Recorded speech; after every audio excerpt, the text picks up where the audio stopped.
Hello and welcome.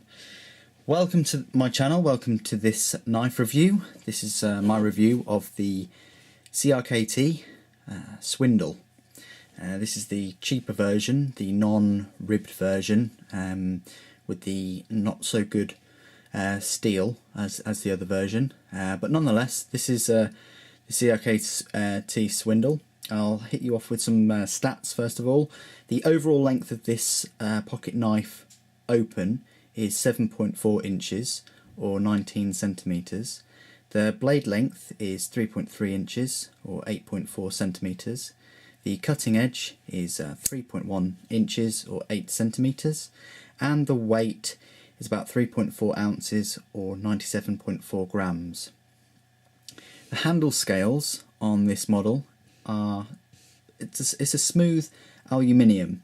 It says that they're 2CR13 stainless steel handle scales. Because they're smooth, they're not that grippy, but it does add to the overall look of the knife. Kind of look a little bit like titanium. The pocket clip is on the tail end of the scales, and it's held in place by a kind of a tension lever to keep it in place. My experience of this particular pocket clip is it's not that good. I've had it in jeans, and as you know, jean pockets are sometimes they're kind of thick, but even in thick pockets, because of the way the pocket clip goes in and your blade is you know, this pocket clip is basically at an angle. Okay. Can I do it on here just to show you? It's probably going to be a fail, but no. As you can see, it pinches a pocket at the side, so it changes the shape of the pocket in a way, and it's just not, as you can see, that's not very. The retention isn't as strong as traditional pocket clips. When I say traditional, I of course mean these kind of ones that are affixed onto the handle scales. So nice design feature, poorly implemented. That's just my opinion though. I mean, if with a few tweaks, I'm sure they could get the retention a little bit stronger. Anyway, that's the pocket clip. It is, as you can see, it's tip up only carry, but I suppose you can have this left or right carry. Probably harder to disengage the frame lock. Anyway, the ergonomics, it's quite a comfortable knife, even though it looks like it probably wouldn't be, because of this upswept design. However, if you look at the curve there, but it does fit in the hand quite well because of that curve, and it does have some cutout, some jimping there, and on the top of the blade spine. Okay, and it does feels quite comfortable, at least for small tasks. All right, small tasks it would perform very well.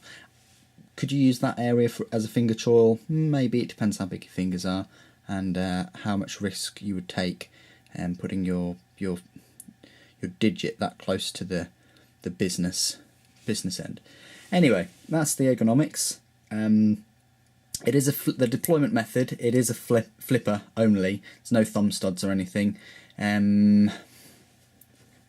No, I can't inertial drop it, just tried that off screen.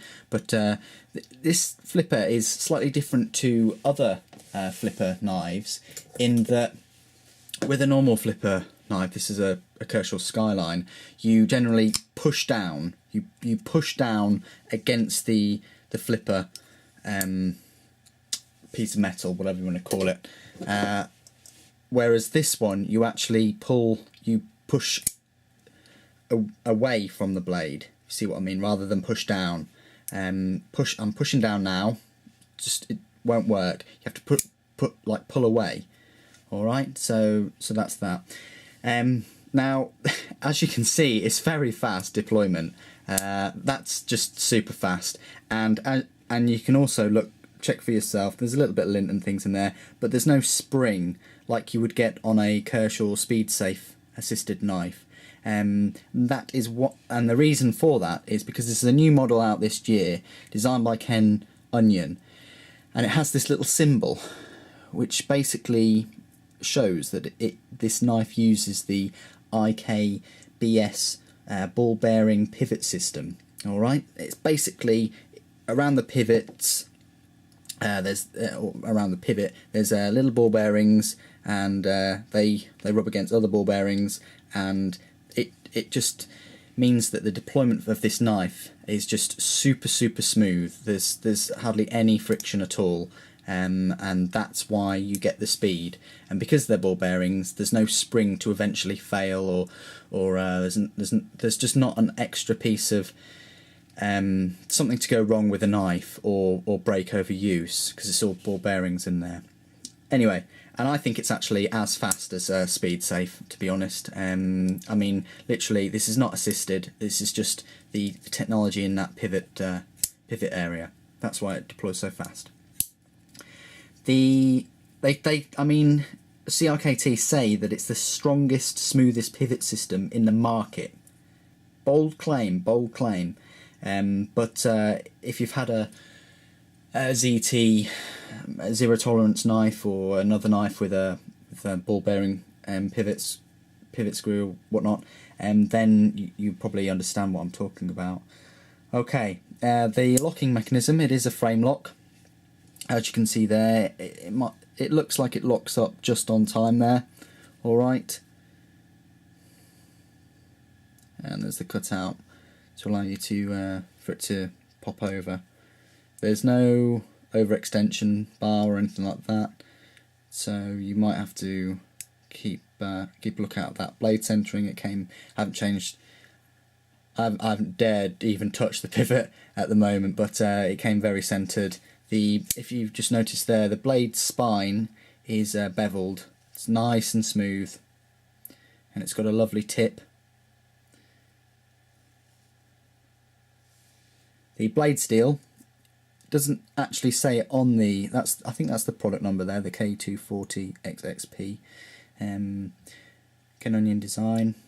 The blade steel, sorry, is 8CR14 MOV with a Rockwell hardness scale of 58-59. That's HRC, and the shape is a hollow ground modified Warncliffe shape.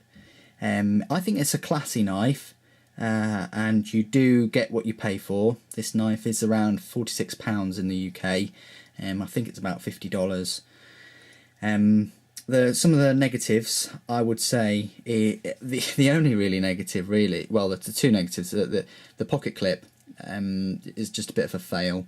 Although you could just slip it in your pocket and hope it stays there and have it as a pocket floater, but it's up to you.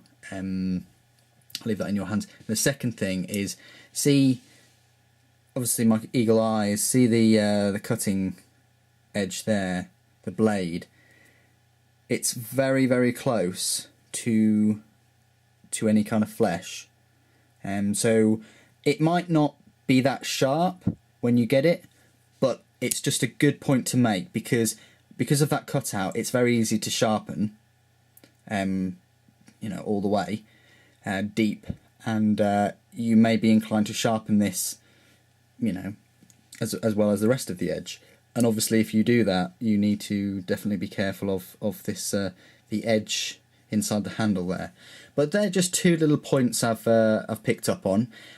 I would really like to get the ribbed version with the better Sandvik steel. I mean, I thought I did get some rust on it, but I just cleaned it and it just went. So, and I've never had any rust issues with 8CR 13 or 14 MOV. It is a low end steel, but I've never really had any problems with rust on there. But it seemed to be just a patina or some kind of like, something on the blade is what I'm trying to say. But it came off, and it definitely wasn't rust. But anyway, that's that one.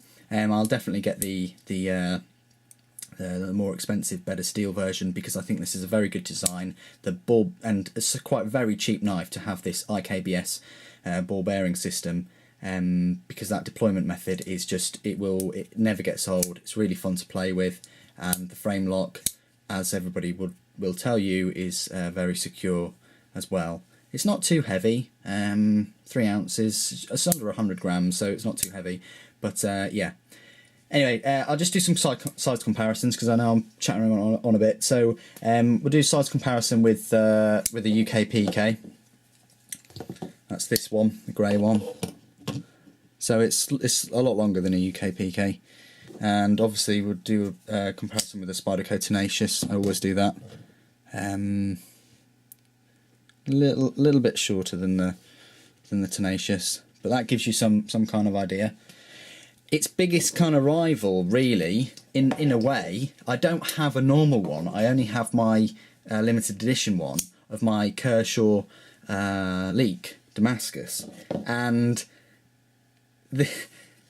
look at the chap's name, Ken Onion, same guy that designed both of these knives, but he's now designed quite a few knives for CRKT now, and you can tell his designs. You can just tell. I mean, the points, the Warncliffe kind of blade shape. I would say it's competing against each other. They are competing against each other, definitely. Overall, I do prefer. Well, I prefer the Leek because of the limited edition and the Damascus, but a normal Leek compared to a normal Swindle, I'd actually probably prefer the Swindle because of mainly because of the ball bearing system, but the the pocket clip. I mean, I know it's not very retention, but the Leek just rides so high in the pocket, it's unbelievable. But anyway, this isn't a versus video. I will do a versus video if you wish, and I'll compare both of them. This is just a review for the Swindle at the moment, but it's a new knife, just came out this year, and I am a big fan of it, and I like the IKBS ball bearing system, and it's just a great knife. And with this knife, I feel that you do get your money's worth, and it can't be said for all CRKT knives. But anyway, that's my review of the CRKT Swindle, designed by Ken Onion. If you have enjoyed this video, don't hesitate to put a comment, rate it, and subscribe. That would help me out. And thanks very much for watching. Take care.